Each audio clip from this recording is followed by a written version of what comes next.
Welcome to Music Majors Unplugged. Do you want to find your place in the world of music and succeed in a career? Do you find yourself up late at night thinking about what your next steps should be? Do you have ambitious goals but are unsure how to pursue them? Hello, my name is Aiden and I too was and still am a college student who wants to pursue music for a living but is unsure of what steps to take.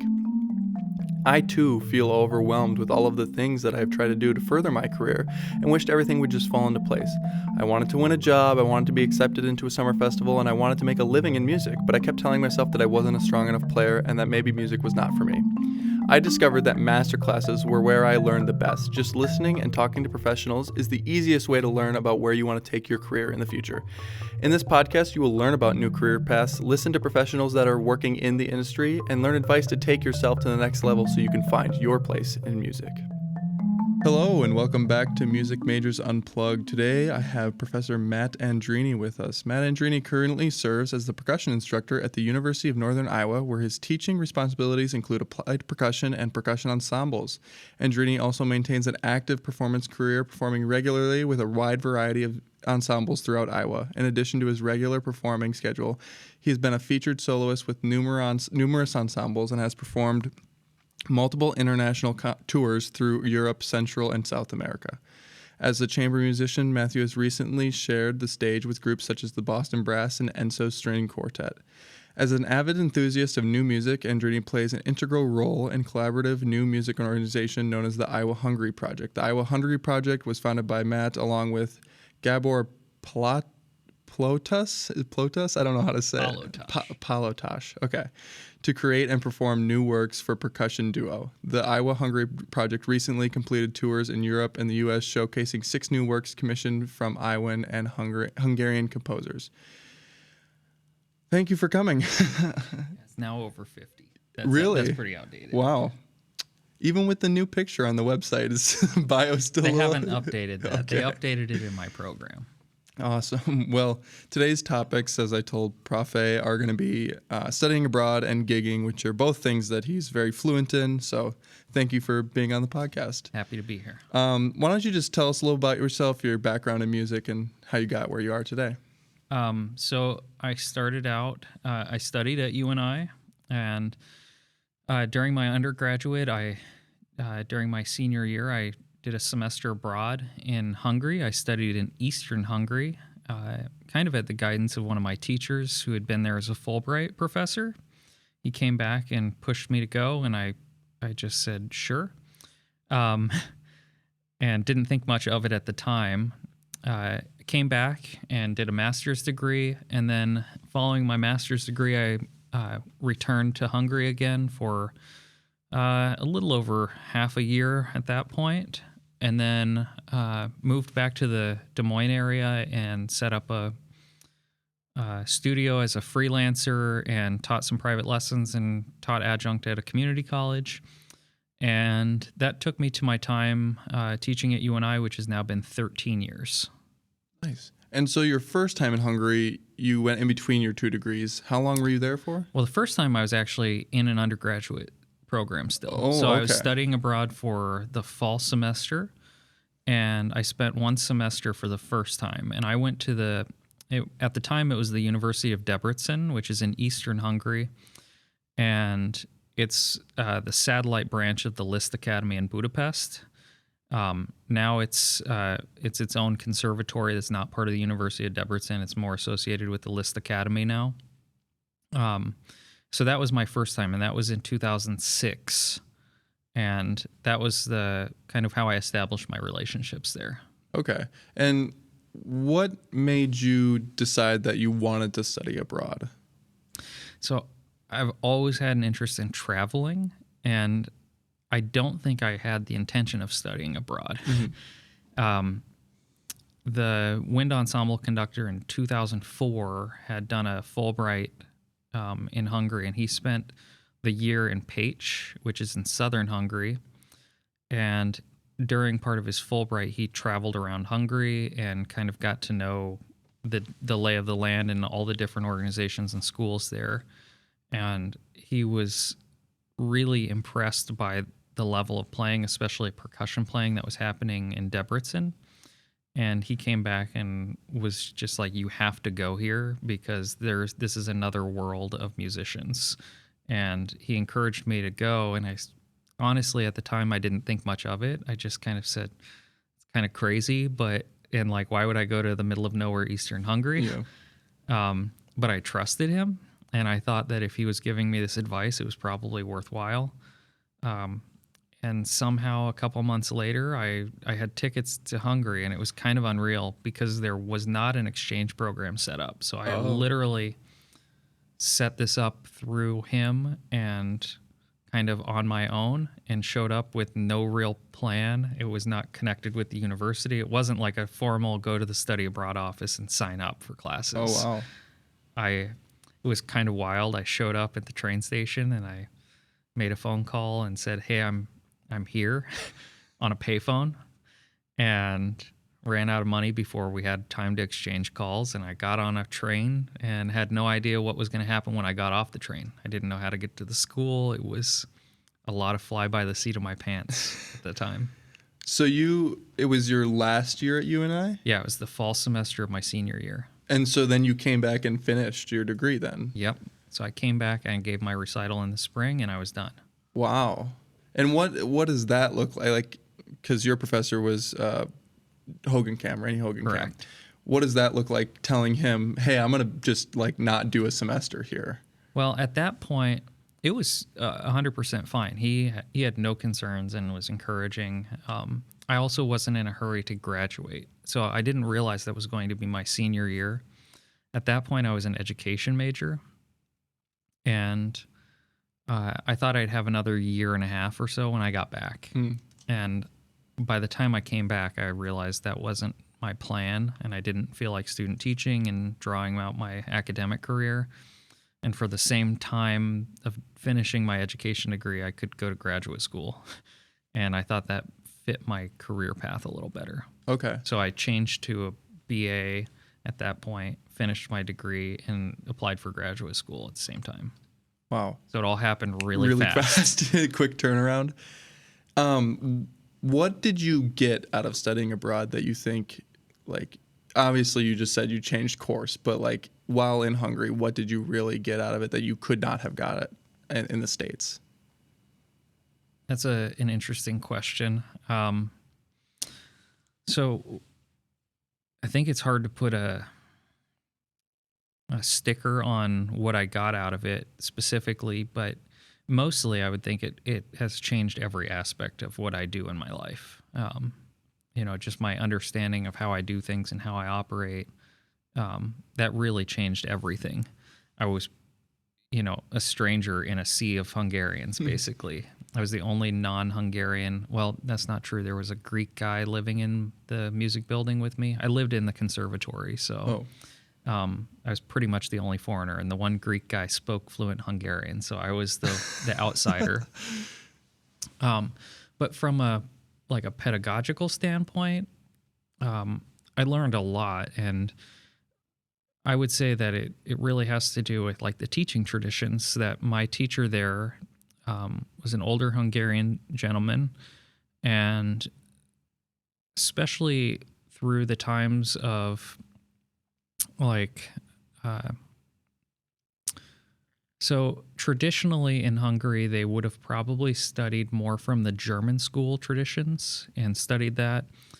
But during communism, that wouldn't have been so prominent. And so most of their teaching was done with Russian methods.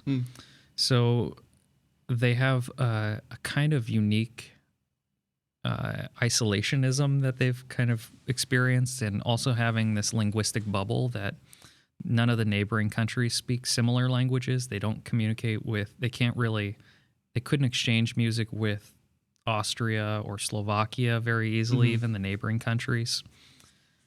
They have this kind of compromise of, I was trained in German traditions, but during communism, we had to teach these Russian methods. So I learned from a lot of different method books that I don't think anybody in the United States was teaching out of. And I learned some really valuable lessons. The way that my teacher taught there was very much a European model of, we have a lesson today, And if I did not come in and meet the standards that day, we might work on something, and then he would leave for a while and then come back. And some of my lessons would go for 2 or 3 hours. Oh, wow. And if it was a frustrating lesson that we were just not getting somewhere, it was like, let's take a coffee break. We'd go upstairs to the little buffet coffee shop and get a coffee and then go back. And that was usually not a good sign. It was like, things are not going well today, so we need to take a coffee break and revisit. So that approach was really different to me as well. I also realized how lucky we were for the resources here, because at that time there were, I don't know, maybe a dozen or so percussionists studying there with 2 practice rooms, and one of those rooms was used for lessons. Oh, wow. And they wanted to practice for hours and hours every day. This is what they were there to do. Right. So finding a time to get in the space was almost impossible. And we had to be out of the practice rooms at like 9 or 10 at night because we all lived upstairs. Okay. And so I learned how to use my time a little better, and I learned how to kind of work with my classmates, even though we didn't speak the same language, how to kind of maneuver things a little bit. So you talk about speaking language, like, did you eventually learn Hungarian, or was it kind of just like a slow, like you pick up things, or? I took basically 6 credit hours of language class during the week. So I took language class every day. There's a world-renowned language school that happens to be at the University of Debrecen, not just Hungarian, but other languages. That's what they're known for. So I studied there, but I really learned most of my Hungarian in class because my teacher did not speak any English. He spoke German and a bit of Russian, and primarily Hungarian. My roommate spoke Hungarian and some English, and I was in an orchestra, and the conductor only spoke Hungarian in orchestra rehearsals. So I very quickly learned how to say 4 before rehearsal B or 6 after rehearsal C. All of those things came really quick, and you had to open your ears a lot. And as a musician, that made me maybe listen to the music that the orchestra was playing more, because I had to pick up on their cues much more quickly. And I had to understand the score because I wasn't going to get all the information from the conductor. My language training came a lot from my friends that would invite me out to the bar after class or at night, and basically said, we're happy to have you here, but we can't really speak English all day around you just because you're here. We'll translate some things here and there, but if you want to hang out, you're welcome to join us, but just know there's going to be a lot of Hungarian speaking. So I would sit around with them at the bar and go for drinks, and I spent time with Hungarians instead of spending it with other foreigners, which is maybe what more study abroad experiences are often like. You spend time with other international students who all speak a common language. So I learned my Hungarian is not great, but it's passable for a number of contexts, but it's not something that you would speak to your grandmother. It's a very street Hungarian. Okay.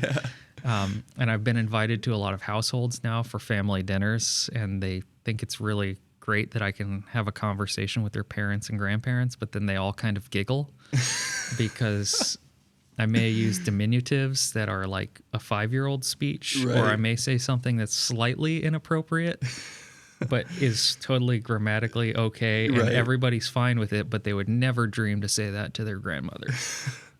That's funny. But I can get away with it. Right, yeah. Well, I remember when my freshman year here, we went to Hungary on the wind ensemble tour. Freshman year, wow. Yeah, it's 2 years, Yeah, 3 years ago that was now. freshman year. And when we were in Hungary, you did speak Hungarian with a lot of the students and whatnot, so it still is with you today? It doesn't... I do. Well, I go back pretty frequently. So that was the last time I was there. I was planning to go back a couple weeks from now, actually, but that's going to get pushed back, I think, maybe to the fall. About 2 years in between is the longest I like to go. I try to maintain my relationships there. It's maybe the most important thing is to keep engaged with those people, because especially with that distance, if you don't stay in touch, you can kind of fall off each other's radar, and it's hard to keep those things going. So relationships, I think, are really important to maintain.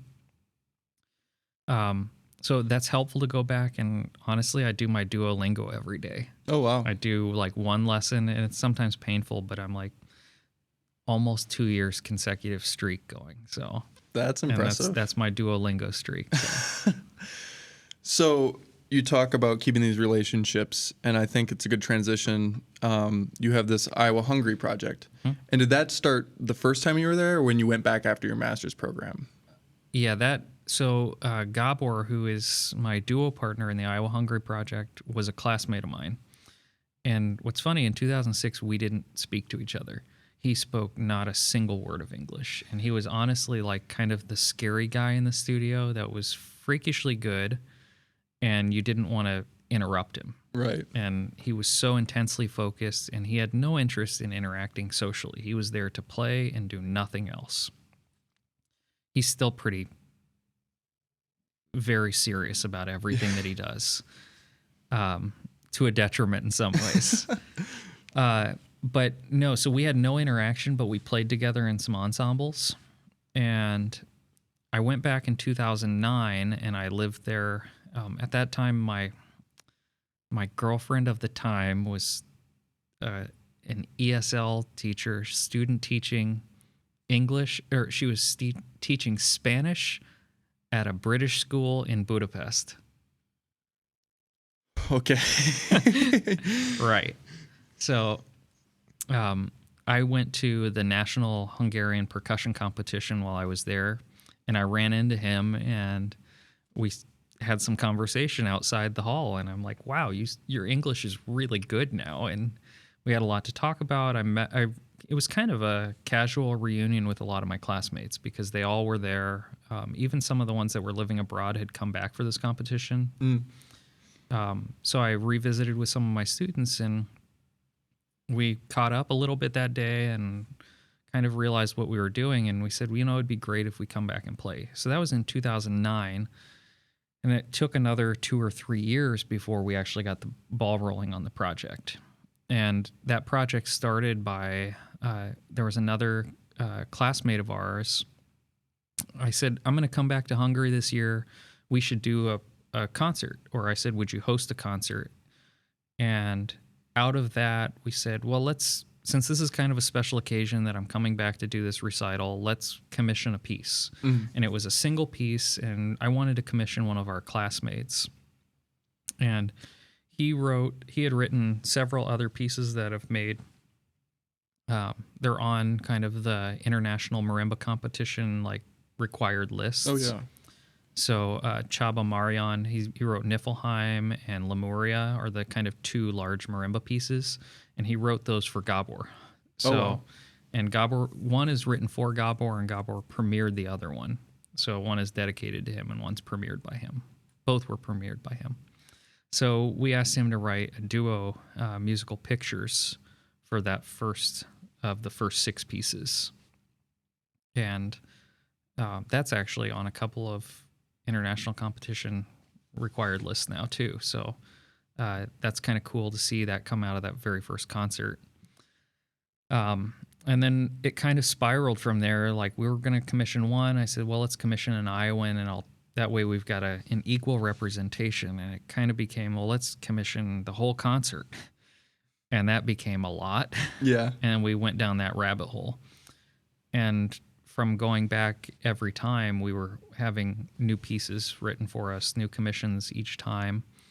And honestly, at this point, we've got pieces that were written for us that we weren't able to play. Like, we commissioned one composer, and he wrote several pieces, and he said, I wrote these 2 pieces for you for this time, and we only had time to present one of them on the program. So we still have a couple out lingering, and we have one that we commissioned with choir that we were not able to get a live performance done.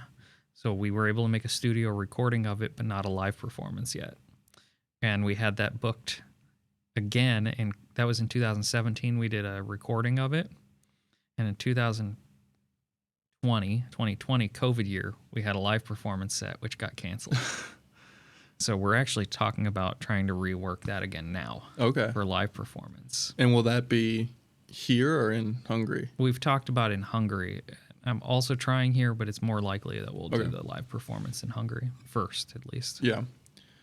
And so this duo is still like very active. Are you guys still commissioning works? We're not as active post-COVID. Okay. It's been challenging, and Gabor recently had a child, so he's got a 1-year-old now, which has kind of complicated things a little bit, but he's still ready to go. Mm-hmm. The hard thing is that this takes, the international travel takes usually 2 years minimum to organize the travel schedule, because we have to organize enough performances to make it financially viable. Right. For people to travel internationally with housing, any travel within that place, and it becomes a really complicated ordeal. Mm-hmm. So, and if we do any commissioning, we've always felt it's important to pay them. Right. Even if it's somebody that wants to write for us or is a friend of ours, it may be a nominal fee of maybe $500 or something, marginal. It's not a huge investment, but it's important that they get something out of this as well. So it usually takes quite a bit of planning. Mm-hmm. And COVID, we had those plans during COVID and kind of threw a wrench into it.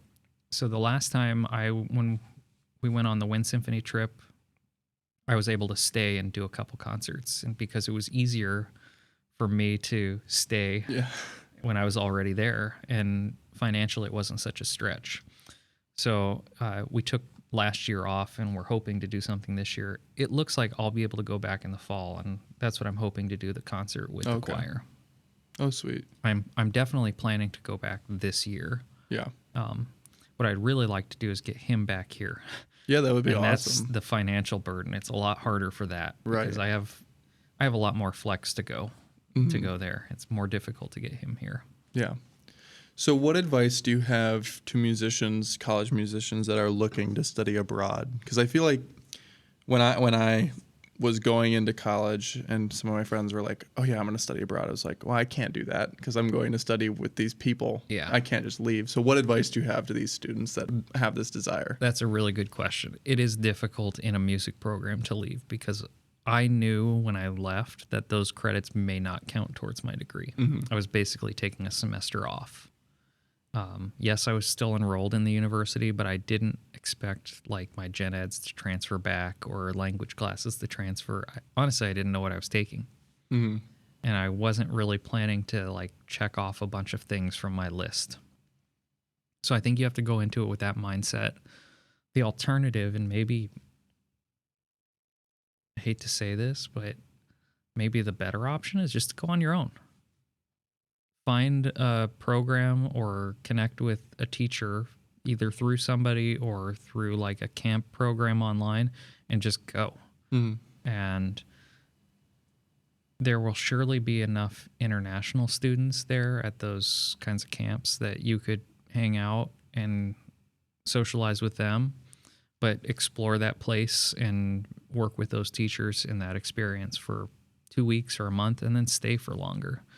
And if you can house yourself at a hostel for $20 a day and you're willing to share a room with some strangers, mm-hmm. your money goes an awful long way. And I did often when I was a younger teacher, I would go to Europe just for the entire summer. I would leave like the week of finals, and I would come back in August. And I could do that on a shoestring budget, especially because I had friends there now. I'm like, okay, hey, I'm going to be here can I stay with you for a week? Or can you line up some cheap housing for me? And I got an apartment in Budapest for $400 a month for a short term. And I had a friend from Iowa come visit me and would split my rent. So we split a $400 apartment in downtown Budapest. We had a 2-bedroom, beautifully redone. And it cost us like $200 each. Oh, that's pretty good. And he was a teacher who had the summer off, so he had nothing to lose. Single guy. I didn't do as much playing on that trip. I did some. I think I did some at the beginning, and then I took the rest of the trip just to kind of hang out. Mm-hmm. And I had friends visit. When I had that apartment, they visited from London and came and stayed for a week or two, or came from wherever. I had friends that came to visit, and it was fun. And I did it for almost nothing. I think I probably spent $2,000 for the whole summer. That's Food, rent, everything. So I miss those days. Yeah. But that's what I would do. And if you know somebody that has some contacts, it's easy to do because people are always willing to help out if you know somebody there. Knowing a local helps. Yeah. Awesome. That's really awesome, and I think a lot of people will find that inspiring. All right, I hope you enjoyed today's episode. If you could take 30 seconds to follow us and share with a friend who also might find this information helpful, that would mean a lot. Follow us on social media. It means the world to know that this podcast is making a difference in your life. Keep practicing, performing, and learning. We'll be back soon with another episode.